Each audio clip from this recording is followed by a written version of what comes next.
All right, so I'm gonna try to clean this one up. This one has some stupid little washers in the back of the screw, so that's gonna be a real pain in the butthole, and I might have to pin this thing back up off camera. But let's see if we can at least try to get it apart, so I can clean up the blade. The other one's in the garbage. Replacement is coming soon. Don't worry about that. Now let's get to this one.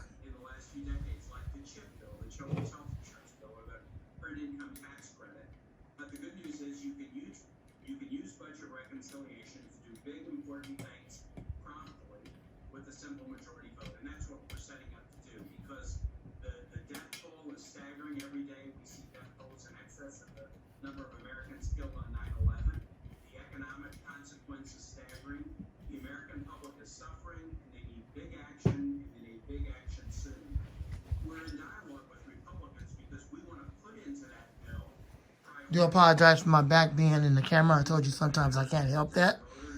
So I'll try to stand off to the side, but sometimes I can't help that, all right? Here we go.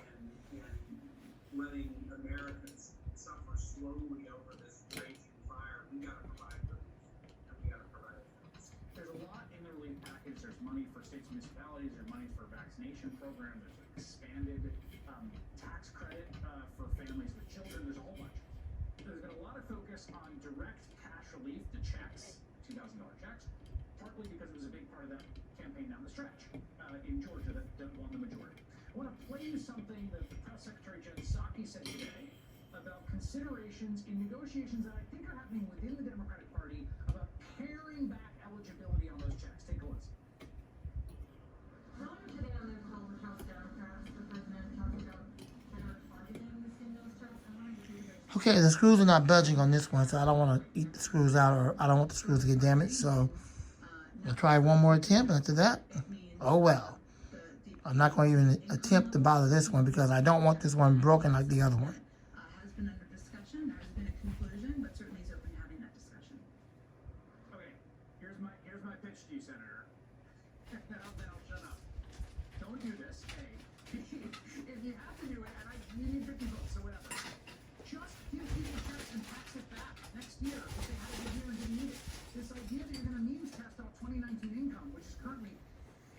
All this time I had this fan, I never knew that the screws wasn't budging.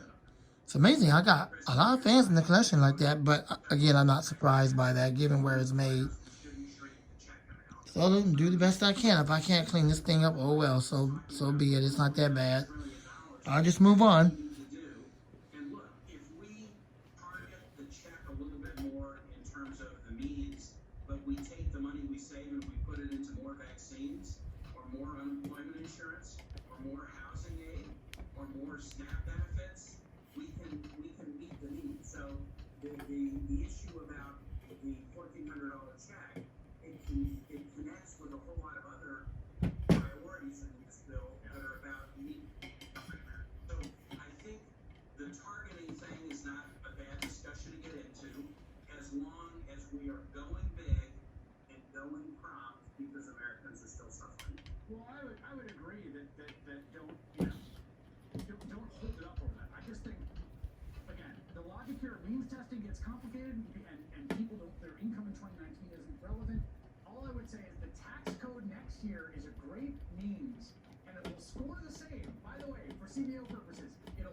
big chunk of the book was about all of the craziness and corruption in Ukraine.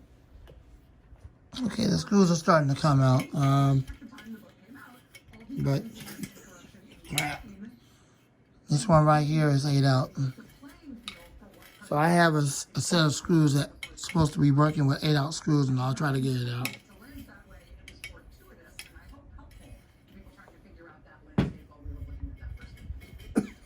Now, of course, Mr. Trump is being impeached for a second time, and it's kind of uncanny. A lot of the things that I wrote about in that book that came out during the first Trump impeachment are sort of coming home to roost now. The whole reason I wrote that book was because I think we were pretty consistently underestimating the sway of this one industry, how much sway the oil and gas industry has over politics and whole governments, both here in the United States and around the world. And so I thought it would be helpful. I thought there was a need for kind of a rip-roaring, round-the-world explainer for how that one industry can sometimes explain a lot of what otherwise doesn't make sense about politics. If something's happening in politics and geopolitics that just doesn't make sense on the surface and what we're Excuse me, I'm sorry about that. I do have a cold. political currents, I have a cough, so I do apologize. see if maybe they are the hidden heroes there, particularly when politics fails or when governments are really bad. The whole book was like, hey, this is a place to look. And of course, it's one thing to say, here's the hidden hand at work here. Here's the unacknowledged power that's really making things possible or impossible, that's really calling the shots here. But it's a further thing to understand that dynamic well enough so that when that hidden hand weakens, when that power behind the throne collapses for some reason, you can anticipate what kinds of changes that might need. Understanding how that power works means knowing what might happen when that power goes south, when it shuts off. So this book, well, when it came out during the first review, I wanted to be sort of a heads up for the oil and gas industry being a sort of secretly powerful political entity. Okay, I'm not A heads up that I'm not gonna bore y'all with a lot of that trying to get that 8 out screw out for be ready to go. the fan guard. So I'm just gonna cut the video right here, and I'll film again once I get the guard off of the fan. So I'll be right back with part 2.